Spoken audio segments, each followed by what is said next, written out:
Salam sejahtera semua, nama saya Teo Yeng Kai, pengarah Health for All di bawah Kluster Kesihatan Sukarelawan UM.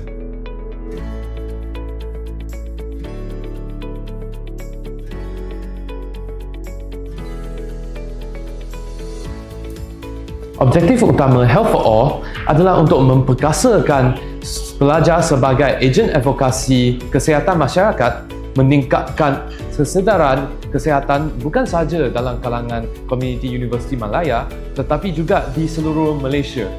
Dan terakhir, untuk meningkatkan dan memperluaskan akses kesihatan kepada masyarakat yang kurang bernasib baik.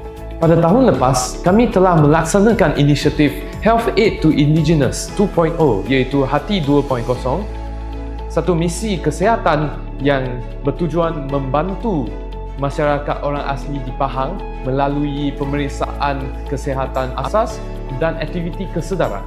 Pada tahun ini, kami akan melaksanakan dua inisiatif yang baru.